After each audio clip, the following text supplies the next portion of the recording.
ঘরের মধ্যে বসে না দেখা জনগণের কাছে গিয়ে জিজ্ঞেস করেন। আমরা বিভিন্ন জায়গায় গিয়ে মাতবরি না করে ইয়ার থেকে জিজ্ঞেস করেন জনগণ কি চায়। আমি এটা পলিটিশিয়ানদের আমরা দেখতেছি আপনারা বিভিন্ন জায়গায় সালিশ করতেছেন, বিচার করতেছেন, কে দিছে আপনাদের এইগুলি করতে কথা? সাথে কথা বলতে চাইছি, আপনারা আমার সাথে কথা না বইলা আপনারা স্ট্যাটাস দিয়ে দিচ্ছেন যে আমি প্রতারণা করছি। আপনি জানেন প্রতারণা শব্দের মানে জানেন? এই শিখছেন আপনারা জার্নালিজম, যে আমরা আমাদের সাথে আওয়ামী লীগের লোক যোগাযোগ করলে আমরা ইন্টেলিজেন্সে তাদের নাম্বার দিয়ে দিব। এই হচ্ছে আপনাদের জার্নালিজম সম্পর্কে ধারণা। এই আপনাদের ধারণা শেখ হাসিনা বক্তব্য প্রকাশের অসুবিধা আর বিচার প্রক্রিয়া আপনি কেমনে করবেন? একটা ট্রাইব্যুনাল গঠিত হয়েছে, সেটাই আমি বলছি। আপনারা সরকারের থাইকে এটা করতে হবে, এটা কেমন কথা? দেখুন, আমরা জাতীয় নাগরিক কমিটি কিন্তু সরকার নয়, সরকারটা কিন্তু অংশগ্রহণ বিএনপির রয়েছে, সবগুলো মানুষের অংশগ্রহণ রয়েছে। এটা আপনারও সরকার, সকলেরই সরকার। এই সরকার বিচার প্রক্রিয়ার মধ্য দিয়েই যদি সরকার, আমি মনে করি এটা আমার ব্যবস্থা, আমার ম্যান্ডেট নেয় নাই যে আপনি মনে করতে না পারেন হয়তো, বা আপনি জুলাই গণঅভ্যুত্থানের সেই স্পিরিটকে ধারণ না করতে পারেন না। জুলাই স্পিরিটের গণঅভ্যুত্থানের স্পিরিট ধারণ করে নাসিরউদ্দিন পাটোয়ারি আমার কথা শুনেন, আপনারা এরকম ট্যাগিং করেন না।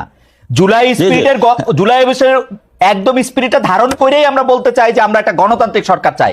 আপনারা ক্ষমতা আসেন, বিএনপি কে বাইর করে দেন 100 বছরের জন্য, এটা আমরা চাই, কিন্তু ভোট নিয়ে আসেন।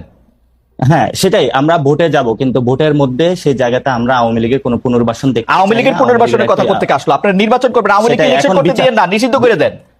তাহলে আওয়ামী লীগ প্রশ্নে তাহলে বিএনপির অবস্থান ক্লিয়ার করুক, জাতি তার অবস্থান ক্লিয়ার করুক, সেই জায়গায় কিন্তু আপনারা ক্লিয়ার না হয়, মানে সরকারে বলেন আওয়ামী লীগকে নিষিদ্ধ করে দিতে, সরকারে বলেন আওয়ামী লীগকে নিষিদ্ধ করে দিতে, বিএনপি কেন কি করবে? ভাই, এখানে হলো আইনজ্ঞ একজন ব্যক্তি রয়েছেন এবং আপনিও বেশ ভালো পড়াশোনা আছে। আপনি যদি ডিরেক্টলি, যেমন ছাত্রলীগকে নিষিদ্ধ করা হয়েছিল উইদাউট এনি কমিশন, তার কোন বিচার প্রক্রিয়ার মধ্যে কিন্তু সে আসে নাই। আপনি যদি আওয়ামী লীগকে এভাবে নিষিদ্ধ করেন উইদাউট এনি বিচার, তো সে কিন্তু কোনো কমিশন গঠন ছাড়া আপনি একটা দলকে নিষিদ্ধ করে দিলেন। করেন কমিশন গঠন, কমিশন গঠন করেন। সেই বিষয়গুলো তো আমরা দাবি তুলছি, কিন্তু এই দাবিগুলো তো আমরা জনগণের পক্ষের কাছে গিয়ে বুঝাচ্ছি, তুলছি। আমরা তো জনগণের কাছে এখনই যায় নির্বাচনী সভা করছি না, আমরা তো জনগণকে এখনই গিয়ে যায় প্রেসার দিচ্ছি না, ভোট চাই ভোট চাই ভোট চাই। আমরা তো এই কাজগুলো এখন করছি না, আমরা বলি ভোট। আপনারা জনগণের কাছে গিয়ে জিজ্ঞেস করেন জনগণ কি চায়, এই ঘরের মধ্যে বসে না দেখা জনগণের কাছে গিয়ে জিজ্ঞেস করেন। আমরা বিভিন্ন জায়গায় গিয়ে মাতবরি না করে ইয়ার থেকে জিজ্ঞেস করেন জনগণ কি চায়। আমি এটা পলিটিশিয়ানদের আমরা দেখতেছি আপনারা বিভিন্ন জায়গায় সালিশ করতেছেন, বিচার করতেছেন, কে দিছে আপনাদের এইগুলি করতে কথা? তাহলে আপনারা কি বিচার প্রক্রিয়াটা কি করতে চান? মানে বিচার কইরা তারপরে ইলেকশন দিবেন, এরকম দাবি আপনাদের? না, সেটা আমরা বলছি বিচার প্রক্রিয়ার একটি ভিজিবল আমরা রূপ চাই। যারা শেখ হাসিনা আছে এবং তার গভর্নমেন্টের ডিরেক্টলি যারা খুনের সাথে ইনভলভমেন্ট ছিল, আমরা বিচার প্রক্রিয়ার একটি ভিজিবল কোনো কিছু দেখতে চাই। তারপরে হলো নির্বাচনের আলাপগুলো ঢুকুক। নির্বাচন এবং সংস্কার বা বিচার এগুলো কোনোটা তো বিরোধী নয়। যারা বিরোধী বানানোর চেষ্টা করছে আমরা মনে করতেছি তারা অন্যদিকে দেশকে ধাবিত করার চেষ্টা চালাচ্ছে। আপনারা পাটোয়ারি আপনার কথা শুনেন, আপনি বলতেছেন যে বিচার প্রক্রিয়া যদি আমরা না করি তাহলে এরপরে যারা ক্ষমতা আসবে তারা বিচারটা না হইতে পারে, সেই জন্য আমরা বিচার করে যেতে চাই। আপনারা তো সরাসরি বলতেছেন যে বিএনপি আসলে আওয়ামী লীগের এই লোকজনের, এই দুঃশাসনের, ফেসিসদের, হাসিনা এদের বিচার করবে না। আপনি কি এরকম মনে করতেছেন? না, বিচার প্রক্রিয়া যদি কোনো দল করে সেখানে ওই দলগুলো সাহসী বা ওই জায়গাটা উদ্যোগ নিবে না বলে মনে করি। কারণ আমরা গত 53 বছরে দেখেছি যে কোনো দলই যখন কোনো অপরাধ করেছে, অন্য দলই যে ভোটের মাধ্যমে ক্ষমতায় এসেছে, পরবর্তীতে ওই বিচার প্রক্রিয়ার কোনো একটা নজির আমরা বাংলাদেশে দেখি নাই। এবং বিচার বিভাগের যে সংস্কার কমিশন হয়েছে, কাজল ভাই তো একটা কোর্টে, সুপ্রিম কোর্টে রয়েছেন এবং সেখানে দেখতে পাচ্ছেন আজ পর্যন্ত সুপ্রিম কোর্টটাকে আপনারা আওয়ামী লীগ মুক্ত করতে পেরেছেন? বড় বড় কথা বললে আসলে মানুষের সামনে আপনি কি আপনাকে শুনতে পাচ্ছেন? আপনারা কি মানে কোর্ট আওয়ামী মুক্ত করতে হবে, এটা কিরকম কথাবার্তা? আওয়ামী লীগ মুক্ত করার তো দরকার নাই। আওয়ামী লীগের মধ্যে থেকে যারা অন্যায় করছে, অপরাধ করছে, তাদেরকে শাস্তি দিতে পারবে কিনা সেটা হচ্ছে কথা।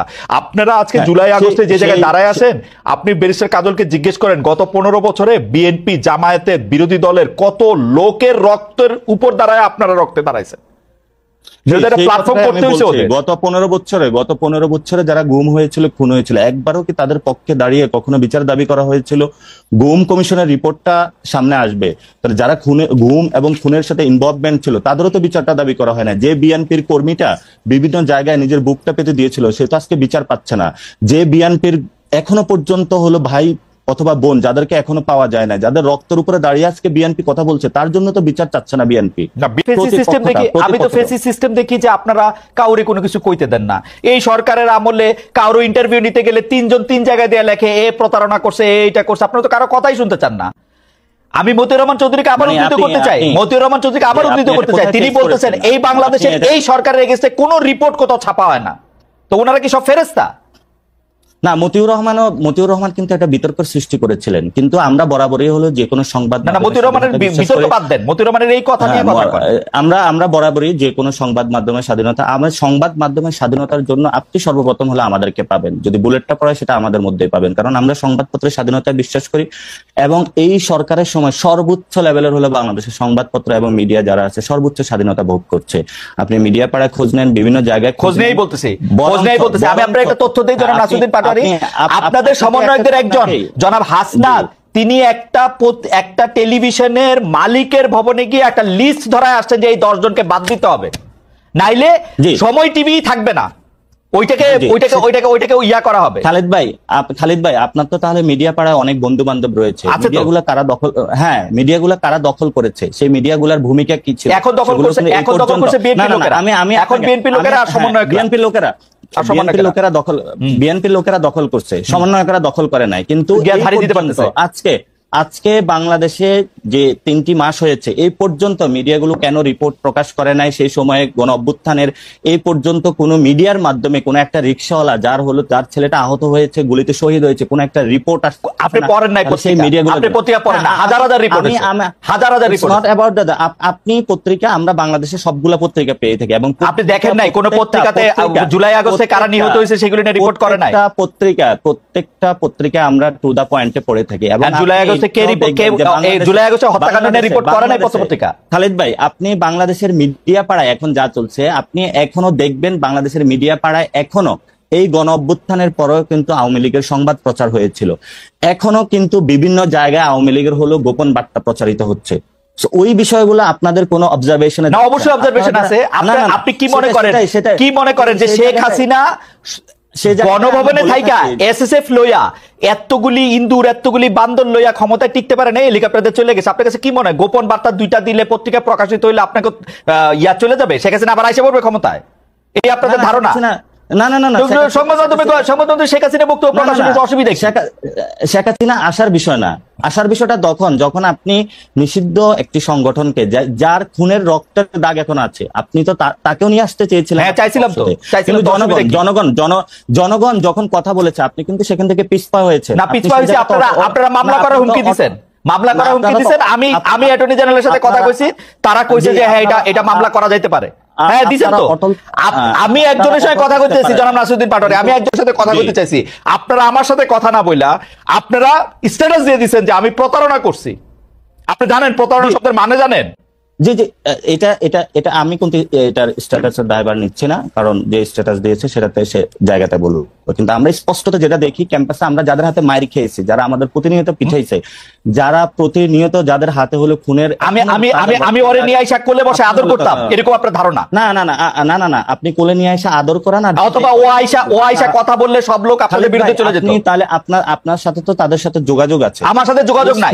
যোগাযোগ থাকতে হয় না, 50টা জায়গায় আপনাদের সাথে যোগাযোগ আছে, এবং সেই জায়গাতে বাংলাদেশের ইন্টেলিজেন্সকে একটু হেল্প করবেন, কিভাবে তাদেরকে ফিরিয়ে এনে এই শিখছেন দাবিতে হলো বিচারের এই শিখছেন আপনারা জার্নালিজম, যে আমরা আমাদের সাথে আওয়ামী লীগের লোক যোগাযোগ করলে আমরা ইন্টেলিজেন্সে তাদের নাম্বার দিয়ে দিব। এই হচ্ছে আপনাদের জার্নালিজম সম্পর্কে ধারণা।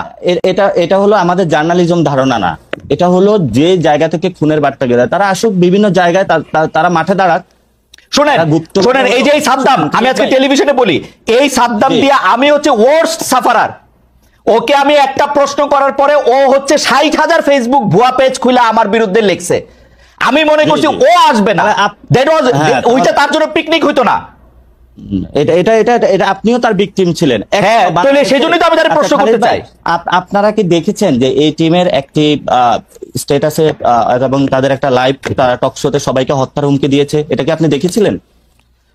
আমি আমি আমি আমি আমি আমি আমি এগুলি দেখি না। I am sorry. আপনি আসলে আমরা প্রশ্নের মধ্যে আসেন, দেখবেন প্রশ্নের মধ্যে আসেন, কারণ এই যে আপনি যে এটার কথা বললেন এটা নিয়ে আমার কোনো ইন্টারেস্ট নাই। দেখেন, কোনো ইন্টারেস্ট নাই এখন। আপনার ইন্টারেস্ট থাকবে না, কারণ আপনি ব্যক্তিগত বিষয় নিয়ে আসছেন, তো যে আপনি কোথায় কাউকে নিয়ে আসতে পারেন নাই, কোথায় কি। আমি আসি নাই, কিন্তু ব্যক্তিগত বিষয় না। জনাব নাসিরউদ্দিন পাটোয়ারী, এই প্রসঙ্গটা আপনি তুলছেন, এই জন্য আমরা কোনো মানে ব্যক্তিগত বিষয় যাচ্ছি না। এই প্রসঙ্গটা আপনি তুলছেন পাটোয়ারী, আপনি তুলছেন, আমি তুলি নাই। কিন্তু আপনি ওইটা বলেন, আপনি ওইটা বলেন। হ্যাঁ, আপনি যেটা বলতে চাইতেছেন, হ্যাঁ আমি যেটা বলতে চাইতেছি সেটা হচ্ছে যে এই মুক্তিযুদ্ধের বিপক্ষের যে বয়ানটা, যেমন এইটার ক্ষেত্রে নাগরিক যারা আপনারা আছেন নাগরিক কমিটি, তারা আসলে অবস্থানটা কি নিতেছেন সেটা একটু আমাদের বলবেন। যে আমরা দেখতে পাচ্ছি যে একজন মুক্তিযোদ্ধা, আমি আসলে মুক্তিযোদ্ধারা বলে না, যে কোনো লোককেই আসলে অপমান করা, তাকে গলায় জুতার মালা দেওয়া এবং কোনো একটা কারো ছত্রছায়া এটা করা, এটার বিপক্ষে আপনি যদি 2 লাইনে একটু বলতেন যে এই জিনিসটা নিয়ে আপনি আসলে কিভাবে দেখতেছেন। না, প্রথমত আমরা বলি যে মুক্তিযুদ্ধের যে আকাঙ্ক্ষাটা ছিল 71-এ মানুষ যে জন্য যুদ্ধে ঝাঁপিয়ে পড়েছিল সেটা তো ব্যাহত হয়েছিল, এবং গত 53 বছরে বিভিন্ন দল ছিল, সেনা শাসন ছিল, বিভিন্ন বড় বড় কিংস পার্টি তারা ক্ষমতায় ছিল, এবং সেখানে তারা কিন্তু মুক্তিযুদ্ধের এই বিষয়গুলো এই পর্যন্ত কিন্তু যে দলে এসেছে তারা কিন্তু মুক্তিযোদ্ধা বানিয়েছে, এবং সেই জায়গাতে মানুষের প্রতি কিন্তু মুক্তিযুদ্ধের প্রতি একটা বীতশ্রদ্ধা তৈরি হয়েছিল, কারণ কে আসল কে নকল বোঝা যাচ্ছে না। ফলে তো আমরা যে জায়গাতে বক্তব্য রাখি সেটা হলো মুক্তিযুদ্ধের যে রিয়েল কোর স্পিরিটটা, সাম্য, মানবিক মর্যাদা এবং ন্যায় বিচার, সেই জিনিসটা আমরা ধারণ করি। সেই জিনিসটা ধারণ করে বলেই কিন্তু আমরা 24-এ উঠে দাঁড়িয়েছি, এবং 24-এ সেই আবেদনের ভিত্তিতেই কিন্তু আমরা মাঠে রক্ত দিয়েছি। এবং আমরা এই ক্ষেত্রে কোনো মুক্তিযোদ্ধার সাথে কোনো বেমানান কোনো কিছু করা হবে, অথবা তাদেরকে হত্যা বা গুম করা, অথবা তাদেরকে অ্যাসাল্ট করা হবে, আমরা কখনো এগুলো কোনো সমর্থন করি না। ইভেন আমরা কোনো ব্যক্তিকে আইনের শাসন নিজের হাতে তুলে দেওয়াকে অপছন্দ করি, এবং এটার আমরা তীব্র বিরোধিতা করি। কারণ কোনো ব্যক্তিকে হলো বাসায় থেকে উঠে নিয়ে কান ধরে উঠবসা করা অথবা তাকে এজাল্ট করা, আমরা কখনো এই বিষয়গুলো সমর্থন করি না। আমরা মনে করি দেশে একটি সুন্দর বিচার প্রক্রিয়ার মধ্যে যদি কেউ কোনো অপরাধ করে থাকে সেটার বিচার হবে, আর যদি সে অপরাধ না করে থাকে, যদি কেউ তাকে সেই এলিগেশন এনে থাকে, তাহলে তার বিচার করা হবে। আমরা সেই সুন্দর বিচার প্রক্রিয়া বিশ্বাস করি।